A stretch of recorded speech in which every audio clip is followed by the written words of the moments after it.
Good, blessed Sunday morning to each of you. Welcome to Asbury's Artist Talk and Reception. Beyond the ordinary, the seen, the unseen, and the stories in between. This reception is a recognition and a celebration showcasing our own Sandy Adams' riveting works in photography. I'm Dr. Les Mowbray, and I will be serving as your host for today's reception. And I'd like to remind you that the refreshment table will remain open, so as you are thirsty or hungry, please feel free to go over to the table. Both Sandy and I extend a hearty welcome to both our live audience and our guests who are joining us virtually. If you've not taken the opportunity to experience the exhibition of Sandy's work that's on display here in the Fellowship Hall, I strongly urge you to do so. The exhibits are both powerful and heartwarming as you get to see the city through the lens of Sandy's cameras. Sandy Adams, is a native Washingtonian. She's a third-generation Asburian. She's a very treasured member of our congregation and our media team. And if you've not noticed, she's also a ball of energy. She just runs around the sanctuary and the church doing all kinds of things. Sandy earned her Bachelor of Fine Arts degree in photojournalism from the Rochester Institute of Technology. She describes her photography as her creative outlet. They're telling a story if you look closely. She says it's her solace, and it provides her time to reflect and to rejuvenate.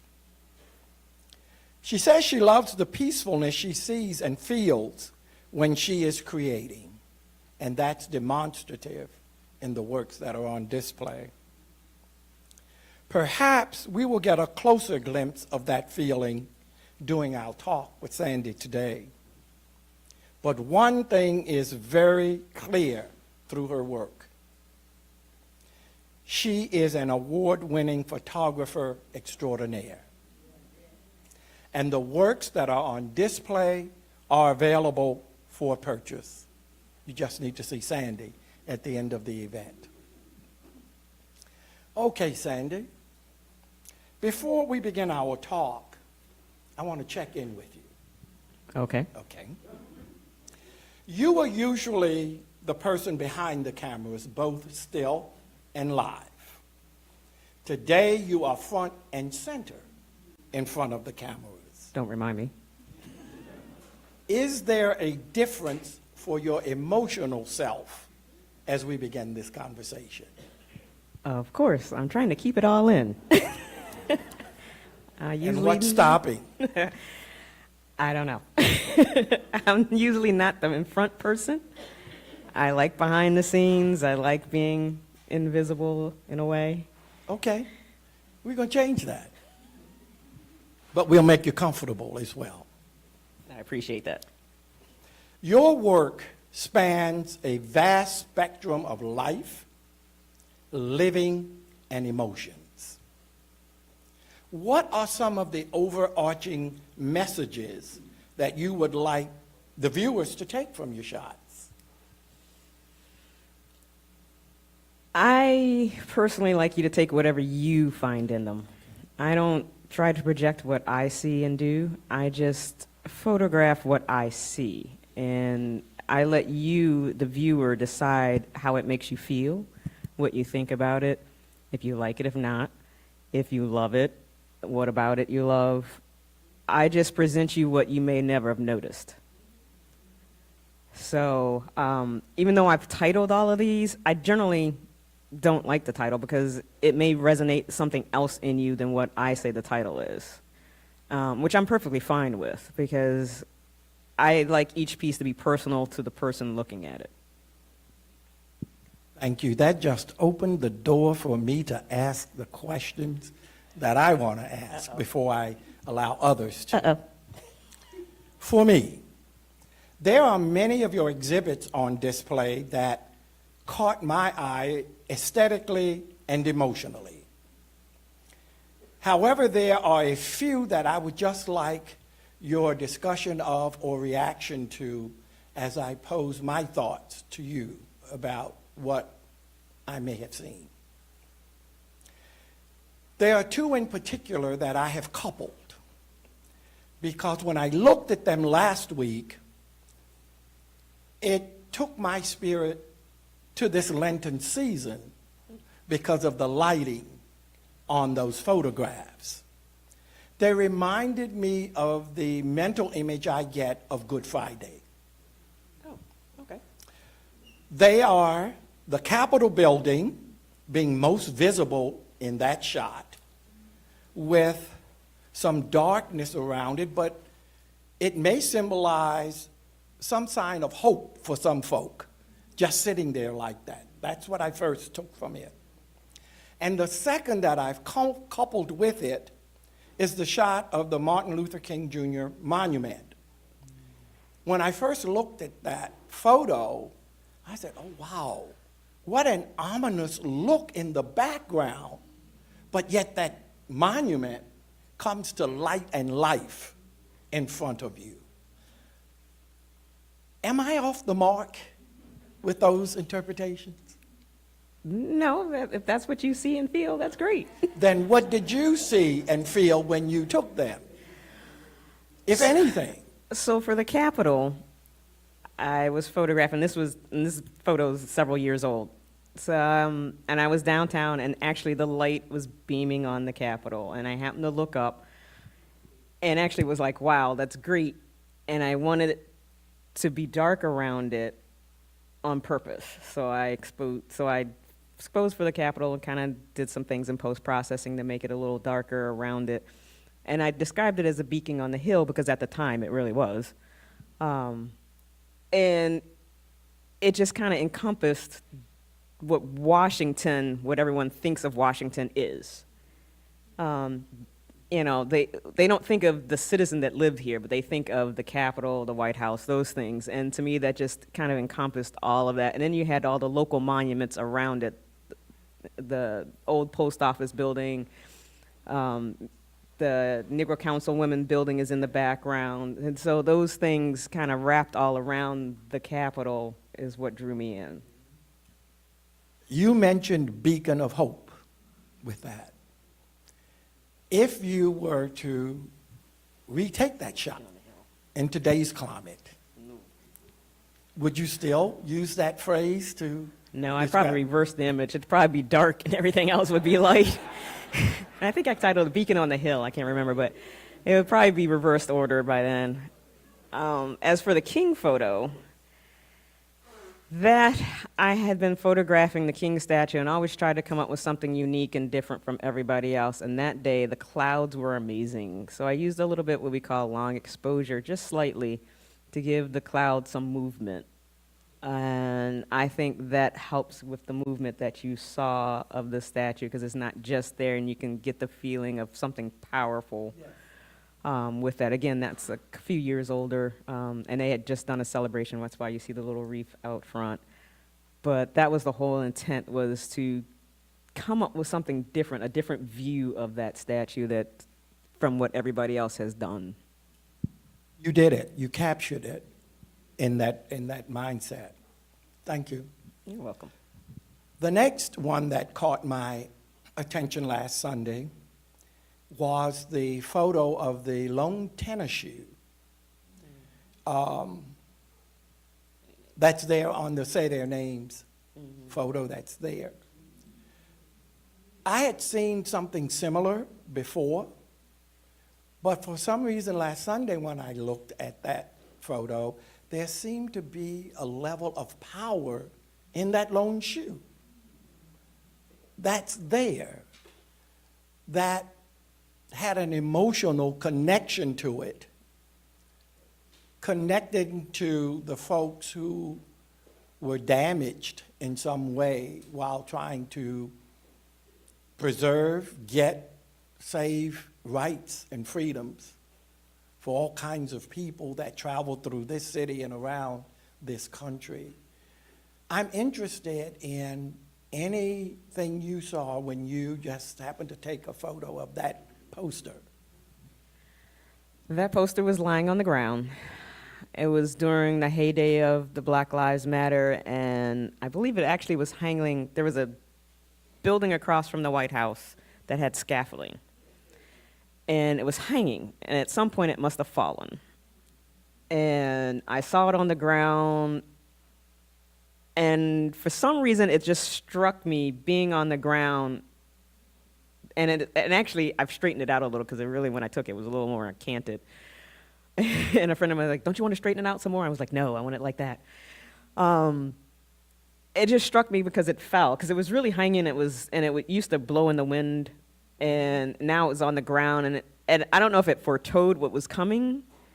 I don't know about why, but I just liked the way it was laying on the ground and what it looked, and the message it kind of sent by being on the ground as opposed to being up where it was. It caught you too, just Yeah, seeing it. it Yeah, did. It did. okay. Okay. There is one other that grabbed me almost immediately as I walked by it. And the grab was because of its clearness, the look of serenity, and the look of peace that was on your mom's face, standing on that Black Lives Matter street mural, standing as only a Delta could. And I am curious as to whether or not there was a personal message from you in that photo shot. Wow. Well, you know us Deltas.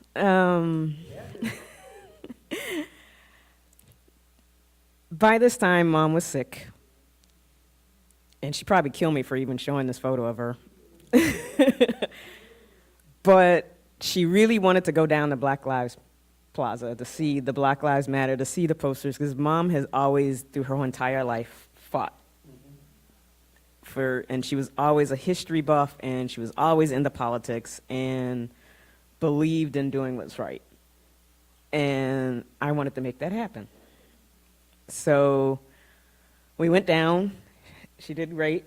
And I put her on the B, as you can see, for the black, so you could see the logo in the background, so she could, and she was just so happy.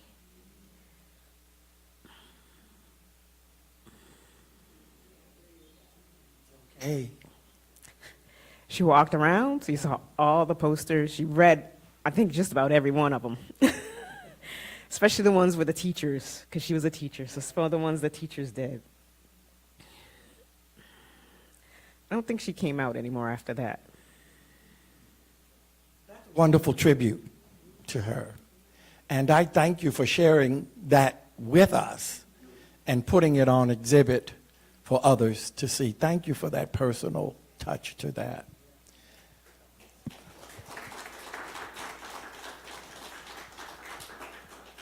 I'm going to move away a little bit from my specific questions on individual shots and move into a couple of other areas. And one is, I am wondering if you have any feelings right now about that mural, that street mural being removed, since you have this keepsake here. I'm still in church, right? Okay. Yes, you are. At least the address says so. I'll try to keep it clean. It angers me personally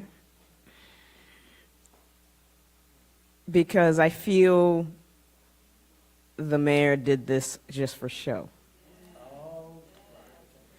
She didn't mean what it actually said. The fact that she capitulated so easily bothers me.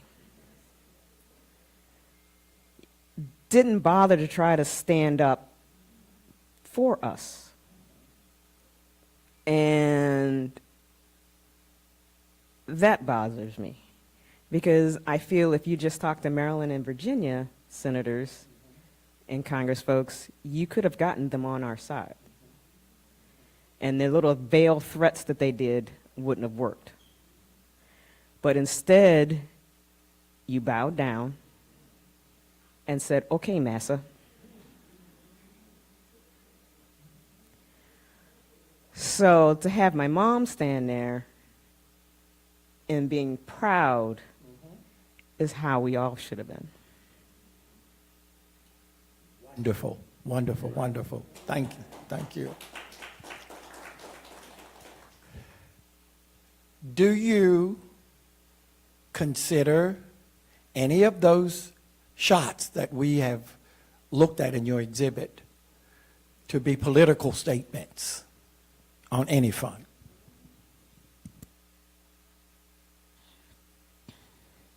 Yeah, there's quite a few. There's a black and white one with a young man whose fist is in the air. That was actually a Juneteenth photo, but it accomplished everything about us as people here from D.C., about being in D.C., because you have the monument, and you have us and the fist in the air being prominent about that.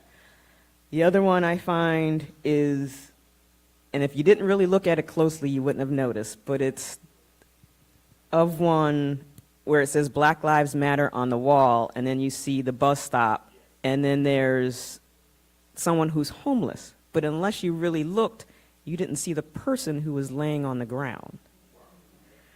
And I didn't even notice when I took the photo that there was a person there until after I printed it and looked at it. And to say Black Lives Matter, and you see him at this bus stop without a house, his bus stop is the house, really makes a huge statement to me, because how can you say Black Lives Matter on this building and he's here?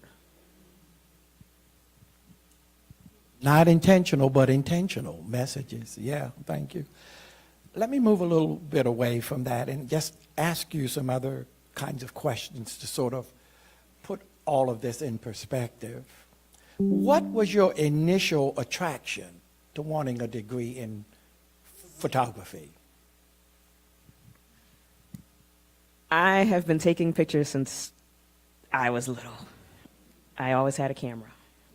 I had the instant little camera with the little click and the little cube for the flash. I had a Polaroid, the ones that, all of that. And I've always liked pictures. I really liked nature. That was really my foray. I liked nature. Mom took me to Kenilworth Gardens when I was young, and I fell in love, and that's what I wanted to do. I got my degree in photojournalism because of my mother. She loves photojournalism. And I knew I wanted a photography degree, but I just didn't know what kind of. I didn't know the different genres. I had no idea there were so many genres in photography that I had no clue. And I always tell people, had I been smart, I would have switched to commercial art and made money and been a commercial photographer. But so I stuck with photojournalism, and I liked photojournalism. I'm not good on deadlines. If anybody really knows me, you know that.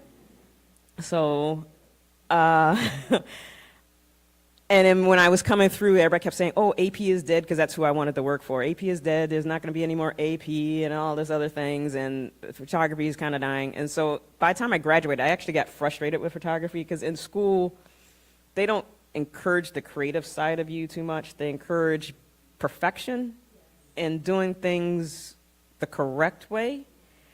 And I got frustrated because I couldn't do that.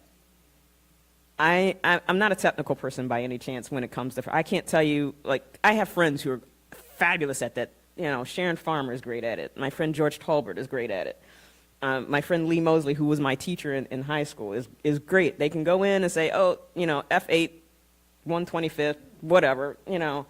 I go in and go, okay. And I look, and I'm like, okay, I need this light, I need this dark, this is what I want. And I make it happen. So imagine that kind of kid in school who has to try to do everything perfect.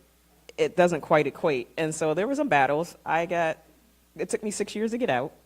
I got suspended off suspension.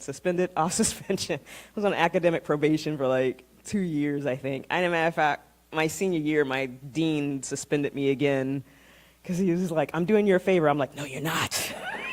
He's like, if you're doing me a favor, let me out. But I kept on going. I kept with it. But by the time I got done, I was so frustrated and so mad with it, I quit. And I quit for years. I didn't touch a camera. I didn't look at a camera. Matter of fact, took up several different careers, starting with being an EMT and then transferring to being a police officer. And somewhere in there, I became a Marine firefighter. And I think it was about 5-6 years after I got out of school when I realized something was missing.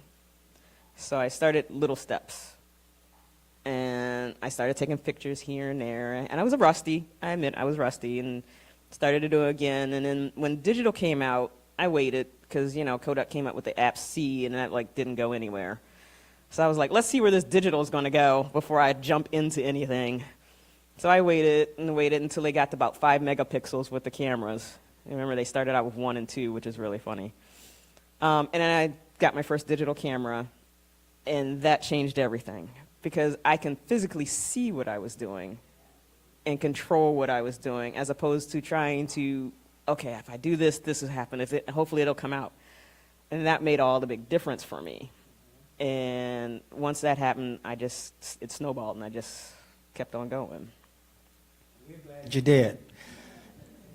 Do you have a specific process that you use for every shoot, or you determine the process when you show up for the shoot? I have zero process. I go out, I take what I see. For me, like most people, you'll hear people say that they pre-visualize when they go out to take pictures. Create pictures, make pictures, however they want to say it.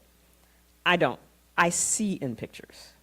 I don't know if they consider that pre-visualization, but I see in pictures. Like, I see the border around it, I see everything, and it presents to me as a photo.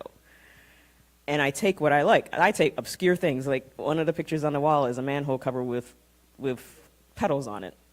One of the other pictures shows the fire department's water spigots, and there's a window above it. I take odd things. I take anything that I think is interesting that I can make interesting. And so I go with a blank slate. I don't go out with, I'm going to do this today, this today, this today. Sometimes I may go out with, I'm going to practice something like long exposure or light and dark, but I don't go out with specific images in mind. And I don't have, other than the protest images, I really don't have people in my images.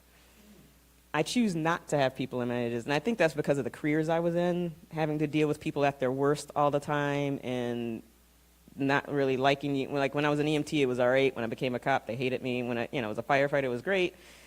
So I don't have people because I need that solitude and refreshness away from people. So my images generally won't have a photo. Every once in a while, I'll have someone in just because it's interesting. They're there, and I don't feel like waiting for them to move. But I generally don't have people in my photos for that reason. That's such great introspection of yourself in describing, because I hadn't noticed that there are fewer people in the pieces that are on exhibit here, so thank you. Okay, there is an age-old idiom that says, a picture is worth 1,000 words. This idiom suggests that a picture can convey more information than words. That is certainly true of your works that are on exhibit today. What would a picture of you convey?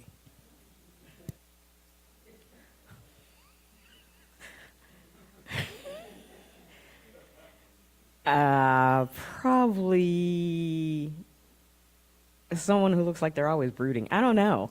I have no idea. The headshot that I have of me actually is because of a job that I had, and that was what I'd used for my, because we had to have our picture, we had to have our picture on our table so people would know, yes, we're a product of what we do. This is me, so you can tell it was me, but Because I don't like my photo taken, I don't know. It's a cop-out. And I think you know, but it's okay. It's your talk. I'm going to give the live audience an opportunity to ask questions if they would like to, but I would also like to ask you if you've had challenges in either assignments or shoots that you were interested in taking, but some type of challenge came up and made it perhaps a difficult shoot, and then later you saw the rewards of that shoot, or has it all been smooth sailing? Oh, no, it's not smooth sailing. Trust me on that. I'm not a Flash person, so I'm really working hard to use Flash. So several of my shoots, mostly working because I'm the chapter photographer for my chapter of Delta, and sometimes I have to use Flash, so it doesn't always come out the way I want it. But the more I practice, the better I'm getting at it. So that was one of the things. I took studio in school. I don't remember anything about studio lighting at all. So I had an aversity to it. I don't know why it is. Sometimes when I go out and I think I've got it, I really got it, and I get home and I'm like, ooh, no, I didn't. And I kind of study why, what happened with it, what settings did I use that were wrong. Sometimes I'm so excited about a site where I'm working that I don't check my settings and I just start working. So I've learned to, you have to slow down a little bit. You have to see what's going on, double check things, and make sure you get things going on. But yeah, it's never always smooth sailing. Is the fire still there for you? Oh, definitely. Yeah. I wake up every day trying to figure out how I can go out and make photos, and if I could get a rich benefactor so I could travel and go back to Antarctica or Greenland, that would be awesome. Greenland is now part of us, so you might not want to go there. So Greenland is an amazing place. I loved it. It's so colorful. It's opposite of what you would think it was. And the housing, I guess because in the winter it gets kind of grayish, so all the housing is very colorful, and it's just an amazing place. And the icebergs, and when you see an actual iceberg, you just feel 2 inches. You're like an ant. And when I went to Alaska for the first time, I got off the plane and I was in awe. I felt like an ant because the magnitude of seeing the mountains and just the open space, and then when you're seeing an iceberg and you're even though you're on a ship and you're going by an iceberg, you're still small. Yeah. So, I mean, the wonders of the world, nature is just amazing to see. And the fact that we're destroying it hurts. And the fact that this administration cares nothing about it is unspeakable. Because without nature, we can't live. And the ecosystem is so very important, from the smallest to the biggest. It's so very important for us to continue as a planet, as a race of people, no matter what you are. It all needs to live in harmony. And right now, we are not. And I don't know how the Earth's going to dump us all off and start again, but I'm sure at some point it will. Your passions are very clear, and I appreciate you sharing them with us. At this time, I'm going to open it up to the audience to see if there are any questions or comments that you would like to put before Sandy before we let her go back and get behind the camera. We have one here on my left. Hi. Have you ever thought about putting your photos in a book? Like, I could see them in a coffee table book? I actually have one that I did years ago when I went to Alaska and Greenland. It's called Icebergs, Vanishing Beauties. I haven't done a second one. I keep wanting to, but I have a hard time deciding what to put in it because to have a hodgepodge doesn't work, so it has to have a theme. People have asked me to do the Antarctica one. I keep saying yes, and I just haven't sat down to do it because laying out a book is incredibly time-consuming.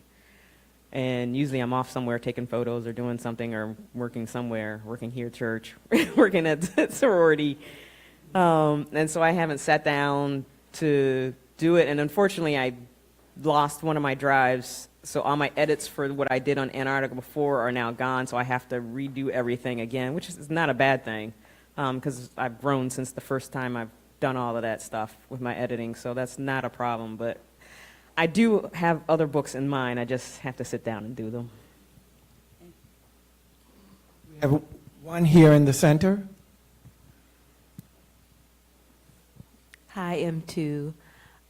My question is, if you could pick one of your works of art to be in a time capsule for someone to open up 50 years from now, which one would you pick and why? Oh, my God. Thanks, my dear daughter. You're welcome.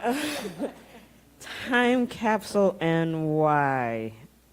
I probably would pick the big chair. Because the big chair is so DC. Anybody from DC, lives in Southwest, knows the big chair. And that's how you got around. I needed to go somewhere. Oh, yeah, there's the big chair. I need to turn here.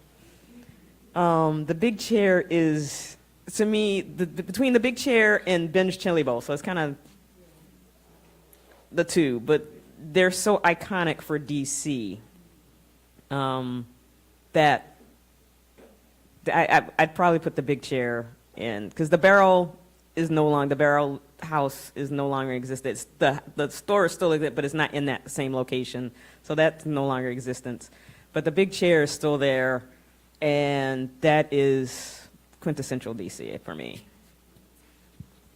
So let me ask you, when you're taking a photo, color or black and white, do you prefer when you're looking at it to switch it to black and white, or would you like to keep it in color? And have you ever processed your film in a dark room? Oh, gosh, yes. I lived in a dark room when I was in college. I slept in the dark room. I slept on the floor. I slept in the sink. I smelled of chemicals. I tasted chemicals. And you forget, and your face gets closer and closer and closer, and then you know your nose is wet. So, yes, I did the whole darkroom thing. I did not have one in my house because I didn't have anywhere to get rid of the silver highlight that you used to process the film, so I didn't do any home development. As opposed to black and white and color, I don't have a preference. The image speaks to me as to what it wants to be. If it wants to be color or if it wants to be black and white, if it wants me to process it a certain way, if it, when I sit down to process all of them, it literally, each one speaks to me differently. It's a weird thing, I know, it's a hard thing, and that's sometimes why it takes me a little longer to do stuff is because I have to feel what the image is. It's very, I guess personal in that way, even though I don't think of it as myself as being personal. But sometimes I see in black and white, sometimes I see things in color. Sometimes I don't know until it's on my screen and I'm like, something's not right. So it has to tell me what it wants. Sandy, you come alive when you talk about nature and the photos that you've taken. And so I'm wondering what is on your bucket list as far as places you would like to go, if you had that rich benefactor, places you would like to go to be able to take photos and tell a story. Oh my gosh, everywhere. I really want to go back to Antarctica. Antarctica is just an amazing place. The air is different. Matter of fact, we had people get sick because the air was so clean. it's the water, the air, the ice. I've ever since I was a kid, been fascinated with icebergs. My goal when I was a child was to photograph icebergs and glaciers all over from each continent that had them. But sadly, I did not make that goal, and Patagonia has lost a lot. Alaska has lost a lot. Matter of fact, while I have gone to Alaska 3 times, and I have witnessed personally receding glaciers in Alaska.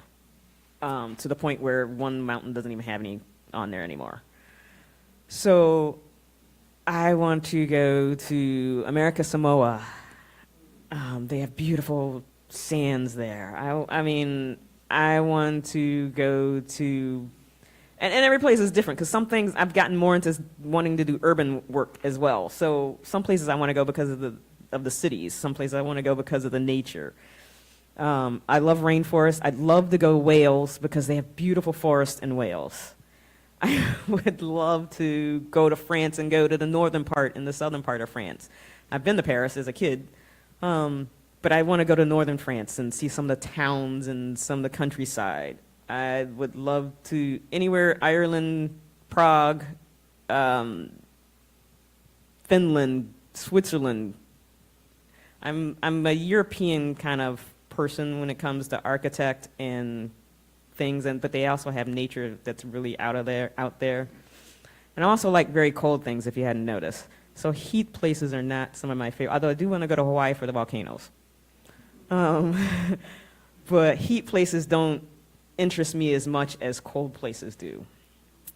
I can always be warm, I can't be cool as much, especially in this late stage in life. But if I could, I mean, even here in the States, I want to go to New Mexico. I want to go to White Sands. I want to go to Mono Lake. There's just so much to see and do that I can't just pick one. But Antarctica would be probably the #1 place to go back to.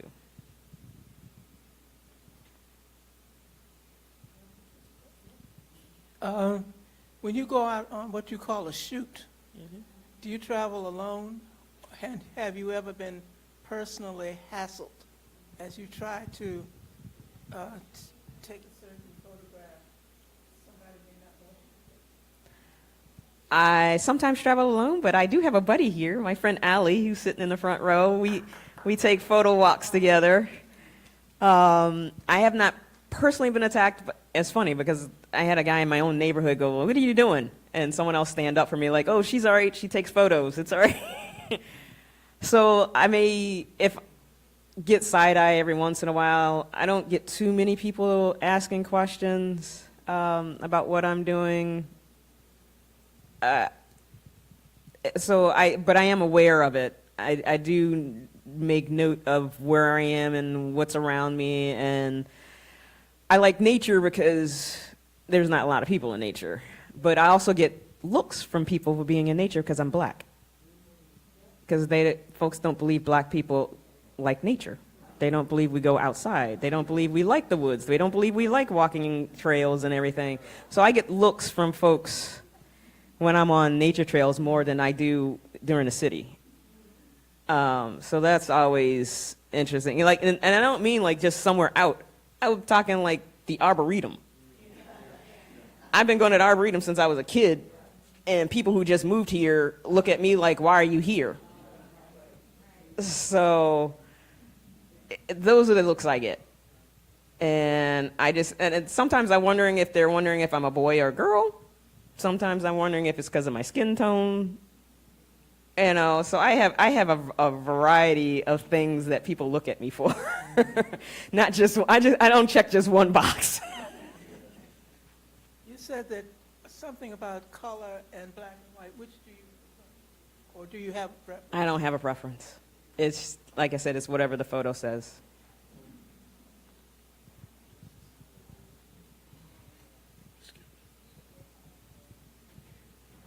Sandy, you say that you love nature. What about the animals? What about the elephant, the giraffe, the monkeys? I don't see any of those. What happened to them? So I don't have that kind of patience.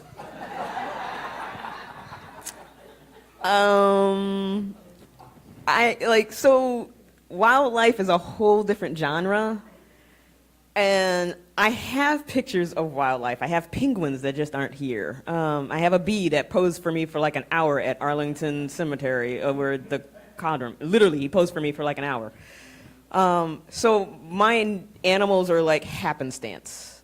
I have some bears from being in Alaska because I was in Alaska, and they're bears and moose. So, I mean, but I don't go out looking for those because it's, as much as I love animals, that's not my interest in photographing because that's not something I do well. Now, I can sit and stare at a tree all day, but I can't sit and wait for an animal to do something interesting. I can't sit in a blind and wait for a duck to land in the water. But I can sit and wait for the wind to stop so I can take this flower. Or I can take these forests, but it's a little easier to move around for those things. I just don't have the patience for working with wildlife. I know, but I don't. You talked about patience.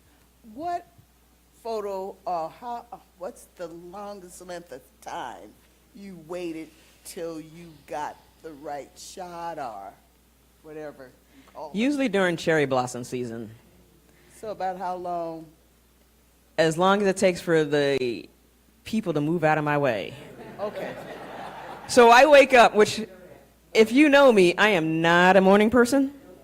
I hate mornings. I hate morning people. I'm not a morning person at all. Don't like anything about mornings. I will get up to go for cherry blossom season because it used to be the fewest time that people were around. Again, I'm not a people person. Lately, more and more people come out before sunrise. And when I mean early, I'm talking nautical hours. It's still dark when I get there. And I'm waiting and waiting, and nothing annoys me more than another photographer who comes and stands right in front of me when have lined up my shot and waiting for what I want the sun to do, and they're like, oh, you look like you know what you're doing. Let me put my lens right here. And trust me, it happens. I have people literally look at me, look where I'm going, and stand right in front of me. I have people come up behind me, stand right next to me. I have all sorts of things, and I keep it all inside, but I wait and wait and wait. So cherry blossom season is really tests my patience, and it really tests my ability to keep my mouth shut. Because you'd be surprised. And then you have like the bikers, and I'm like, why are you riding a bike on a sidewalk that like people have to walk? And you're like, there's no railing, and in one push, someone goes in the water. And it just baffles me to see every morning. And they're like, this is my route. I have to jog. I have to run. Thousands of people, but I have to do what I have to do. And they don't deviate. And I'm just like, really? And so cherry blossom season really tries my patience to the umpteenth degree. That explanation, the end of that explanation was the perfect reason why you don't have people Exactly. in those pictures. Yeah. We have one here in the front. He's going to bring you a mic. Hang on.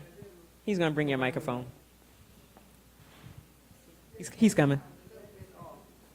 There you go. But our church need a new directory, Oh, a church directory? a church oh, God. directory. And the way that you take pictures, you would be the perfect one because you do better than the company's been coming in here. I used to work for one of those companies. And that's what I did was church directories, which is why I have that photo. Yeah. I know that would be quite a bit, but Yeah, it's not so much the taking of the photos, you just need the program and no, not even the patience. This is the program to put the book together. yes. The photos are easy. That's the easy part. It's just the program to put the book together Would be that we the- don't have that you would need to do. That's all. But I mean, it's doable. It's doable. We can think about it.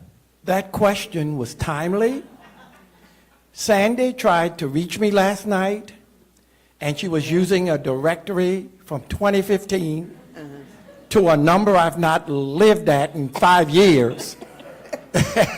And we had a similar conversation last night. So thank you for putting it out there. You're right. Okay. Yep, I got one photographer who'll help. I'm sure I can snag a couple others, so it's doable. Thank we'll you. consider that. Anybody else? Any other questions or comments? Okay. Down the front.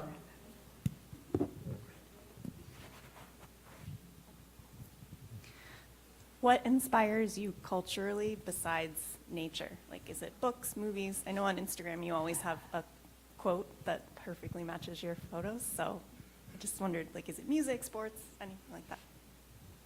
Music first inspires me a lot. All genres except for early rap I like. Let's put it that way. But music inspires me. I'm a big blues person, so I love, love, love the blues. And so that's a big thing. Gospel, rock and roll, some R&B, not much. I'm really an alternative rock listener. And, most people are like, what? I'm like, yeah. But music, I do like other art. I like museums and art. My mom, when I was little, took me every museum we had in D.C. She wanted to make sure that we saw all the museums. So I do love museums and going to see art. Movies, my brother is an actor and writer, screenwriter, and he's performed in plays, and so I'm used to going to the theater. Cinematically, there's only one film that I can think of, and now I can't remember the name, unfortunately, I'm sorry, that I liked cinematically. I'm not into cinematic type as an inspiration. There was literally only one movie that actually did it for me. So mostly, my inspiration really comes from music. I listen to it either prior to shooting. Sometimes I listen to it if I'm by myself while I'm out photographing something. But that's really where I draw all my inspiration. So I'm always off after Everett to play certain things because it's really inspiring to me to hear. Like today was amazing, by the way. The music was just fabulous, and so that'll probably inspire something else in me. Do you have a collection of photographs around a particular style of music? Just a whole collection? No, I don't. No. None of my, if you want to attribute something to something, that's great, but no. I have a playlist I call Art Inspiration, and it's kind of a hodgepodge of different things that gets my blood pumping and going, but I don't have one that's like, oh, this is a blues, or this is rock and roll, or it's just how it makes me feel when I'm working, or some of the words that may be in a song that inspires me. That's, I learn, and I learn from other photographers, like my friend Allie and my friend Bonita, who just walked in. I'm a part of the exposure group, and we have some amazing photographers in our group. So I learn from all of them and look at what they do, and they inspire. So, and I love architecture is the other thing. I'm a brutalist. I love brutalist architecture, and it's one of my favorite architects. So architecture is another thing that I really enjoy, and it gives me inspiration to create. So sometimes you'll see with a lot of the buildings, that's why I like taking buildings, because I'm just really drawn to architecture and the lines and the shapes. But brutalism is my favorite. One last question. Anyone? And Art Deco. I forgot Art Deco. Seeing none, Sandy, it has been a pleasure learning more about you through your photography and your discussion, your talk with us. So I thank you, and I thank you for personally inviting me to be a part of it. I thank you, live audience, for your participation and reminding you there's still refreshments over there. I thank you, virtual audience, for tuning in and joining us. And I thank the media team for taking the time to live stream this for our virtual audience. I hope that you got my best side on every shot that you took. Enjoy the rest of your Sunday and have a blessed week. Thank you. Thank you, everyone.